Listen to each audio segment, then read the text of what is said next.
প্রথমে বাংলাদেশ, তারপর ইন্দোনেশিয়া এবং এখন নেপাল, দক্ষিণ এশিয়ার রাজপথগুলো গত কয়েক মাসে একটি অভূতপূর্ব দৃশ্য দেখছে। লক্ষ লক্ষ তরুণ, যাদের বয়স মূলত ১৬ থেকে ২৬-এর মধ্যে, তারা রাস্তায় নেমে এসেছে। এই তরুণ প্রজন্ম, যাদেরকে আমরা বলি জেন জি, তারা প্রতিষ্ঠিত ব্যবস্থাকে চ্যালেঞ্জ জানাচ্ছে। অনেকে একে রাজনৈতিক পরিবর্তন বলছেন, কেউ বা অর্থনৈতিক সংকট। কিন্তু আপনি জানেন কি, এই দেশগুলোতে প্রায় একই সময়ে একই প্রজন্মের এই জেগে ওঠার পেছনে একটি গভীর মনস্তত্ত্ব কাজ করছে? এটা কি শুধুই কাকতালীয়, নাকি এটি ২১ শতকের সবচেয়ে শক্তিশালী প্রজন্মের এক সম্মিলিত জাগরণের প্রতিধ্বনি? এই মনস্তত্ত্বকে বোঝার প্রথম চাবিকাঠি হল ডিজিটাল হাইভ মাইন্ড। জেন জি হল প্রথম প্রজন্ম যারা ইন্টারনেট এবং সোশ্যাল মিডিয়াকে হাতের মুঠোয় নিয়ে বড় হয়েছে। তাদের কাছে দেশ বা সীমানা ততটা গুরুত্বপূর্ণ নয় যতটা গুরুত্বপূর্ণ তাদের ডিজিটাল কমিউনিটি। তারা দেখেছে কিভাবে বাংলাদেশের ছাত্ররা নিরাপদ সড়কের জন্য একত্রিত হয়েছে।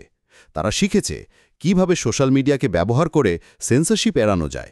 ঢাকার একটি প্রতিবাদের কৌশল বা স্লোগান মাত্র কয়েক ঘন্টার মধ্যে জাকার্তা বা কাঠমান্ডুর তরুণদের কাছে পৌঁছে যাচ্ছে। তাদের যুদ্ধক্ষেত্র এখন আর শুধু রাজপথ নয়, তাদের যুদ্ধক্ষেত্র হল ইন্টারনেট। এই ডিজিটাল সংযোগ তাদের মধ্যে একটি অভিন্ন পরিচয় এবং সম্মিলিত শক্তি তৈরি করেছে, যা আগের কোনো প্রজন্মে ছিল না। দ্বিতীয় এবং সবচেয়ে শক্তিশালী মনস্তাত্ত্বিক কারণটি হল প্রজন্মের ভাঙা স্বপ্ন, the shattered promise. Bangladesh, Indonesia বা নেপাল, এই দেশগুলোর তরুণদের স্বপ্ন এবং আকাঙ্ক্ষাগুলো প্রায় একই রকম। তার একটি ভালো শিক্ষা, একটি নিরাপদ চাকরি এবং একটি দুর্নীতিমুক্ত সমাজ চায়। কিন্তু তারা দেখছে তাদের পূর্ববর্তী প্রজন্মের তৈরি করা সিস্টেমটি তাদের সেই স্বপ্ন পূরণে ব্যর্থ হচ্ছে। তাদের কাছে শত্রু কোনো নির্দিষ্ট রাজনৈতিক দল নয়, তাদের আসল শত্রু হল দুর্নীতি, স্বজনপ্রীতি এবং সুযোগের অভাব। যখন তারা দেখে যে তাদের ভবিষ্যৎ একটি ভাঙা সিস্টেমের কারণে অনিশ্চিত, তখন তাদের মধ্যে এক ধরনের সম্মিলিত হতাশা এবং ক্রোধ জন্মায়। এই অভিন্ন শত্রুই তাদেরকে দেশ নির্বিশেষে এক কাতারে দাঁড় করিয়ে দিয়েছে। এবং তৃতীয় মনস্তাত্ত্বিক কারণটি হল অনুঘটকের প্রভাব, দ্য ক্যাটালিস্ট এফেক্ট। যখন বাংলাদেশের তরুণরা তাদের আন্দোলনে প্রাথমিক সাফল্য পেল, তখন এটি পার্শ্ববর্তী দেশগুলোর তরুণদের জন্য একটি শক্তিশালী মনস্তাত্ত্বিক বার্তা পাঠিয়ে দিল। বার্তাটি হল পরিবর্তন সম্ভব। মনোবিজ্ঞানের ভাষায় এটি লার্নড হেল্পলেসনেস বা অসহায়ত্বের অনুভূতিকে ভেঙে দেয়। ইন্দোনেশিয়ার একজন তরুণ হয়তো আগে ভাবত কিছুই পরিবর্তন হবে না, কিন্তু বাংলাদেশের ঘটনা দেখার পর তার মনে নতুন বিশ্বাস জন্মায়, ওরা পারলে আমরাও পারব।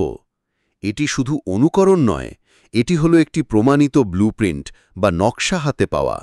এটি তাদের মন থেকে ভয় দূর করে এবং রাস্তায় নামার জন্য প্রয়োজনীয় সাহস যোগায়। একটি দেশের স্ফুলিঙ্গ অন্য দেশের জন্য দাবানলের অনুঘটক হিসাবে কাজ করে। তাহলে শেষ পর্যন্ত আমরা কি দেখতে পাচ্ছি?